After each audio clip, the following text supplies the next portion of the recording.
Performance marketing बहुत से लोगों के लिए जस्ट कैंपेन्स हैं, Google ads, Facebook ads and maybe social media, some other platforms as well. अच्छा, बहुत सारे बिगनर्स हमें सुन रहे हैं, तो आप उन बिगनर्स के लिए कोई एक गोल्डन एडवाइस अगर देना चाहें। अगर क्रिएटिव्स के ऊपर आप वर्किंग नहीं कर रहे, क्रिएटिव्स के ऊपर आप डेली बेसिस पे स्टडीज नहीं कर रहे, तो आपकी मे बी कैंपेन्स इतना अच्छा परफॉर्म ना करें। अगले 5 साल में परफॉर्मेंस मार्केटिंग का क्या फ्यूचर है? नेक्स्ट 5 ईयर्स के लिए अगर आप प्रेडिक्शन करने जाएं तो काफ़ी मुश्किल है। अगर आपको मार्केटिंग के लिए एक सुपर पावर मिल जाए तो वो कौन सी होनी चाहिए? हर मार्केटिंग पर्सन के लिए एक सुपर पावर ही काफ़ी जो है पॉजिटिव होगी कि अगर उसको हर टच पॉइंट्स के ऊपर जहाँ पर आपकी कैंपेन्स की परफॉर्मेंस चेंज होती है उसकी विजिबिलिटी आ रही है। एक तरफ फेसबुक एड्स हैं और एक तरफ गूगल एड्स हैं। आपको इन दोनों में से किस प्लेटफॉर्म का रिजल्ट बेटर लगता है और क्यों बेटर लगता है? फेसबुक एड्स और गूगल एड्स दोनों जो है डिफरेंट प्लेटफॉर्म्स हैं। अच्छा, मुद्दस्सिर, बहुत सारे लोगों का मानना ये है कि एआई और ऑटोमेशन टूल्स की वजह से मार्केटर्स की जॉब तो खतरे में पड़ गई है।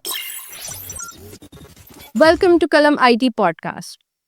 अगर आप अपना बिजनेस शुरू करने लगे हैं तो आपको 2 चीज़ों के लिए इन्वेस्टमेंट चाहिए, एक प्रोडक्ट और एक परफॉर्मेंस मार्केटिंग। लेकिन परफॉर्मेंस मार्केटिंग है क्या? आपको इसमें मदद के लिए हमारे पास मौजूद हैं मोहम्मद मुदस्सिर साहब, who is a performance marketing manager and has years of experience in helping businesses and companies grow successfully. So let's begin. Mohammad Mudassir साहब, सबसे पहले तो आप एक्सप्लेन कर दें कि परफॉर्मेंस मार्केटिंग है क्या actually. First of all thank you so much Maheen, आपने मेरा इंट्रोडक्शन करवाया। So let's begin with the introduction. So performance marketing बहुत से लोगों के लिए जस्ट कैंपेन्स हैं, Google ads, Facebook ads and maybe social media, some other platforms as well. लेकिन परफॉर्मेंस मार्केटिंग इससे बढ़कर है। परफॉर्मेंस मार्केटिंग के अंदर जस्ट आप एड्स नहीं रन करते, you actually look into the business details और आप उसके अकॉर्डिंग, उनकी नीड्स के अकॉर्डिंग एक पूरा प्लान ड्राफ्ट करते हैं जिसके अंदर ना सिर्फ एड्स इंक्लूड होती हैं बल्कि कंटेंट मार्केटिंग और उसके मल्टीपल बिजनेस टच पॉइंट्स को इंक्लूड किया जाता है। राइट।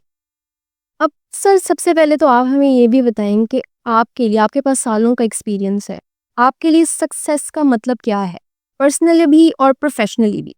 तो पर्सनल ग्रोथ में जैसे हम कंसीडर करते हैं पर्सनल हेल्थ को, इसमें आपके पास ऑन टाइम की स्लीप स्केड्यूल हो आपका। सेकंड के ऊपर आप अगर रिलेशन में देखें तो फ्रेंड्स एंड फैमिलीज़ के साथ आप टाइम स्पेंड करें। आप अपनी ईगो को, कम्युनिकेशन को बहुत पोलाइट रखें।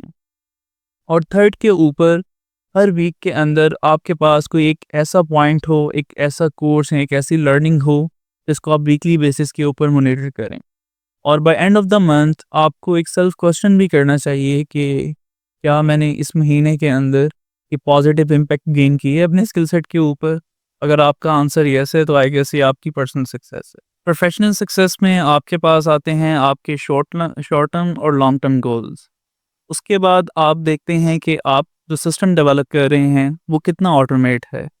और थर्ड के ऊपर आप इस चीज़ को काउंट करते हैं कि अगर आप उस कंपनी में अगर जा रहे हैं तो आपने अपने सिस्टम को कितना स्ट्रॉन्ग डेवलप किया है कि आपकी टीम आपके बगैर भी उन चीज़ों को सक्सेसफुली डिलीवर करती है। अच्छा, वेरी गुड असेसमेंट। अच्छा, बहुत सारे बिगनर्स हमें सुन रहे हैं, तो आप उन बिगनर्स के लिए कोई एक गोल्डन एडवाइस अगर देना चाहें। बिगनर्स के लिए मैं सबसे पहले ये सजेस्ट करूँगा कि वो अपने प्रिंसिपल्स के ऊपर काम करें। प्रिंसिपल्स में सबसे पहले इस चीज़ पे स्टडी करें कि राइट ऑफ़र, राइट ऑडियंस और राइट मार्केट क्या है।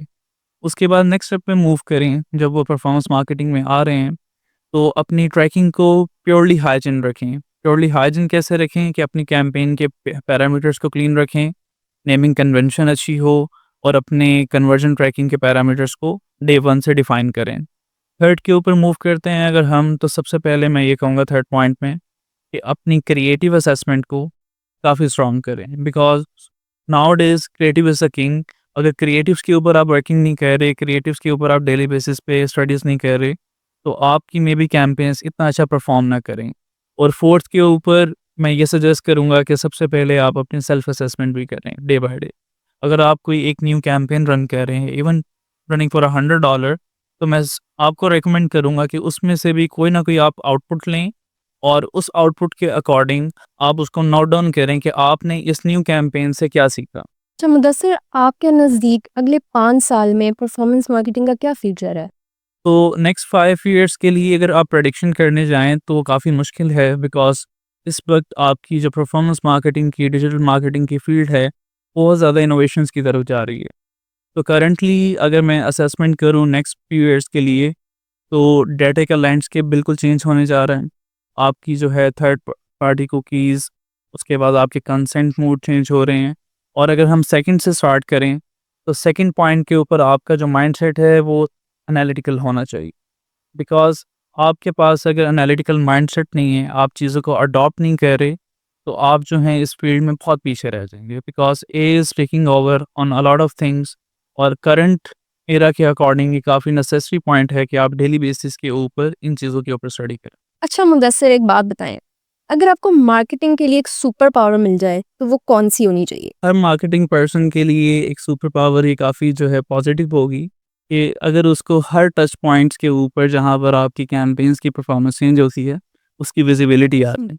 इसके अकॉर्डिंग आप जो है इसके ऊपर मोर कंट्रोल कर सकते हैं, राइट टाइम के ऊपर बिडिंग एंड बजट स्केलिंग कर सकते हैं। आपकी क्लाइंट के साथ लेस जो है बार्गेन्स होंगी और ज़्यादा प्रोडक्टिविटी आएगी। तो I guess that's a point all the marketers need. अच्छा मुदस्सिर, एक तरफ फेसबुक एड्स हैं और एक तरफ गूगल एड्स हैं, आपको इन दोनों में से किस प्लेटफॉर्म का रिजल्ट बेटर लगता है और क्यों बेटर लगता है? फेसबुक एड्स और गूगल एड्स दोनों जो हैं डिफरेंट प्लेटफॉर्म्स हैं, और इसमें आप किसी एक प्लेटफॉर्म को रेकमेंड नहीं कर सकते। बिकॉज़ हर बिज़नेस की एक डिफरेंट नीड है, और हर बिज़नेस की परफॉर्मेंस उसके प्लेटफॉर्म के अकॉर्डिंग मेजर की जाती है। अगर कोई बी टू बी बिज़नेस कर रहा है और ऑब्वियसली उसकी ऑडियंस जो है most of the time Google पे अवेलेबल है, तो ऑब्वियसली गूगल के एड्स के रिज़ल्ट उसके लिए ज़्यादा अच्छे आएँगे। अगर कोई ई-कॉमर्स बिज़नेस है और प्रोडक्ट बेस्ड बिज़नेस है, उसके लिए फेसबुक एड्स के रिज़ल्ट ज़्यादा अच्छे आते हैं। और आपके ये जो गूगल और फेसबुक हैं, समटाइम दोनों नीश में इक्वली वर्क करते हैं। बिकॉज़ एक टर्म यूज़ होती है multi platform advertisement. Multi platform advertisement में गूगल के ऊपर आप हाई इंटेंट ऑडियंस को जो है कैप्चर करते हैं, जबकि आपके पास सोशल मीडिया प्लेटफ़ॉर्म में फेसबुक और इंस्टाग्राम अवेलेबल होते हैं। वहाँ पर आप अपनी प्रोडक्ट की और सर्विसेज़ की डिमांड क्रिएट करते हैं। अच्छा मुदस्सिर, बहुत सारे लोगों का मानना ये है कि एआई और ऑटोमेशन टूल्स की वजह से मार्केटर्स की जॉब तो खतरे में पड़ गई है, तो आपका इस बारे में क्या कहना है? काफ़ी अच्छा क्वेश्चन किया आपने। आजकल जो है अगर आप इंटरनेट भी एक्सप्लोर करते हैं तो ये डिबेट्स बहुत ज़्यादा चलती हैं। लेकिन मैं आपको ये कहूँगा कि एआई के आने से जॉब्स नहीं जाएँगी, जॉब टाइटल चेंज हो जाए। बिल्कुल। मार्केट के अंदर वो लोग जो अडॉप्टिव नहीं हैं, डे बाय डे प्लेटफ़ॉर्म्स को, टूल्स को अडॉप्ट नहीं कर रहे, ऑब्वियसली एक टाइम आएगा कि उनके ऊपर दूसरे लोगों को प्रायोरिटाइज़ किया जाएगा, जो अडॉप्टिव हैं, ये टूल्स को यूटिलाइज़ कर रहे हैं अपने डेली बेसिस के वर्क में। ऑब्वियसली एक पर्सन एक साइट पर पूरा दिन लगा रहा है एक एड कॉपी प्रिपेयर करने के लिए, और अनदर साइड एक मार्केटर है जो पूरे दिन के अंदर मल्टीपल अकाउंट्स के लिए एड कॉपीज़ और कैंपेन्स को ऑप्टिमाइज़ कर रहा है with the help of AI. तो ऑब्वियसली कंपनीज़ और रिक्रूटर्स जो हैं, प्रेफ़र करेंगे कि वो सेकंड ऑप्शन के साथ जाएँ। तो ऑब्वियसली एआई जो है वो जॉब्स नहीं लेने जा रहा, जस्ट एआई से जॉब डिस्क्रिप्शन चेंज होने जा रही है।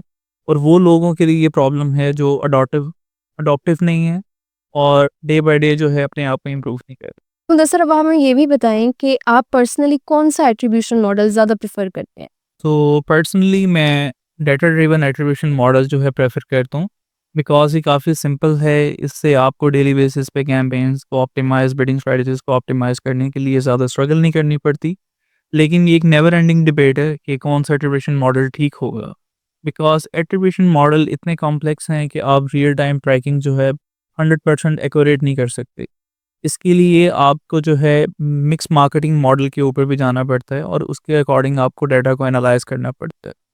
बेस्ड ऑन डाटा आप एनालाइज़ करते हैं मिक्स मार्केटिंग मॉडल के अकॉर्डिंग, कि आपकी रियल टाइम में स्पेंडिंग क्या थी, एफर्ट्स क्या थी, और उसके अकॉर्डिंग आपके ओवरऑल रिजल्ट क्या आएँगे। इससे आपको काफ़ी हद तक काफ़ी एक्यूरेट डाटा मिल जाता है। लेकिन स्टिल अगेन ये नेवर एंडिंग डिबेट है कि कौन से प्लेटफ़ॉर्म को आप कितने परसेंट क्रेडिट देने जा रहे हैं, और कौन से प्लेटफ़ॉर्म का डाटा एक्यूरेट है, एट्रिब्यूशन मॉडल एक्यूरेट है। सो प्राइमरली मार्केट के अंदर काफ़ी प्रेफ़र किया जा रहा है डाटा ड्रिवन एट्रिब्यूशन मॉडल, और नाउअडेज़ मार्केट में वही ज़्यादा प्रेफ़र किया जा रहा है बकायदा। सही। दरअसल बजट ऑप्टिमाइजेशन बड़ी ज़रूरी है, तो उसके लिए आपका प्रूवन अप्रोच क्या है? सो बजट ऑप्टिमाइज़ेशन के रिगार्डिंग एक हम स्ट्रैटेजी यूज़ करते हैं, trim and scale. For example अगर आपके पास मल्टी प्लेटफ़ॉर्म कैंपेन्स चल रही हैं, हम कंसीडर करते हैं फेसबुक एंड गूगल, और आपने अपने बजट को ऑप्टिमाइज़ करना है और यूटिलाइज़ करना है मैक्सिमम आरओएस के लिए। तो आप देखते हैं कि आपकी कौन सी कैंपेन्स और कौन से प्लेटफॉर्म्स हैं अच्छा वर्क नहीं कर रहे। फॉर एग्जांपल आपके पास 3 कैंपेन चल रही हैं, कैंपेन ए, बी, सी, और आप नोटिस कर रहे हैं कि over the period of 30 days आपकी ये कैंपेन कंसिस्टेंट बन कर रही है, तो आपको सिंपल जो है उसका बजट ट्रिम करना है और उसको उस कैंपेन के ऊपर यूटिलाइज़ करना है जो ज़्यादा अच्छा परफॉर्म कर रही है। Same goes with the platform as well. अगर आप एक ब्रांड के लिए 2 प्लेटफॉर्म को यूटिलाइज़ कर रहे हैं, फेसबुक एंड गूगल, और एक प्लेटफॉर्म आपके लिए अच्छा परफॉर्म कर रहा है जबकि दूसरा नहीं कर रहा, तो देन आपको बजट जो है शिफ्ट करना है ओवर द टाइम आफ्टर एनालाइज़ेशन और रिपोर्टिंग के बाद। जब उधर से समटाइम्स ऐसे होता है कि क्लाइंट की एक्सपेक्टेशन कुछ होती है और कैंपेन का रिजल्ट कुछ आ जाता है, तो इन दोनों के गैप को आप कैसे हैंडल करते हैं? अच्छा, इसमें काफ़ी एजेंसीज़ को, कंपनीज़ को, फ्रीलांसर्स को इसमें प्रॉब्लम आती है, क्लाइंट एक्सपेक्टेशंस मीट नहीं हो पाती। अब इसके लिए सबसे बेस्ट सॉल्यूशन ये है क्लियर कम्युनिकेशन।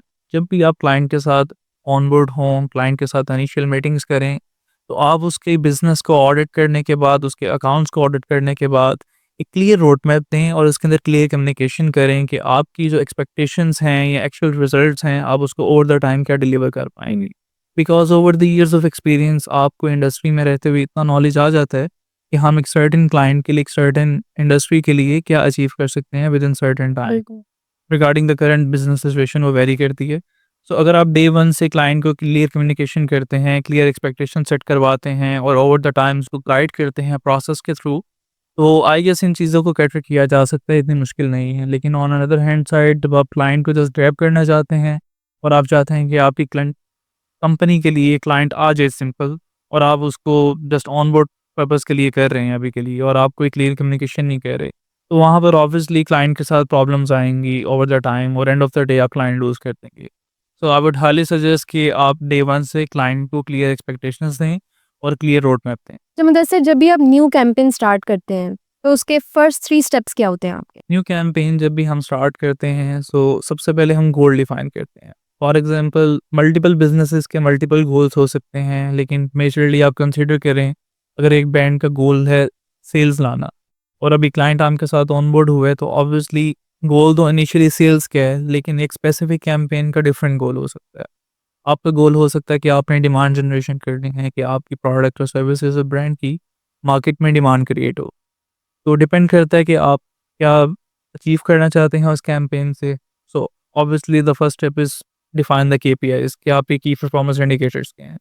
सेकंड स्टेप के अंदर आपने अपने landing pages, creatives, audience, offer, इन चीज़ों को अलाइन करना है। अगर आपकी ये चीज़ें अलाइन हैं, तो आपकी ओवरऑल कैंपेन परफॉर्मेंस काफ़ी एनहांस हो सकती है। अगर आपके पास कुछ भी नहीं है, ब्लैंक बैठे हुए हैं, तो ऑब्वियसली आप वो चीज़ें अचीव नहीं कर सकते, जो अदर हैंड एक मार्केटर और बिज़नेस इन चीज़ों को डिफ़ाइन करके बैठा हुआ है।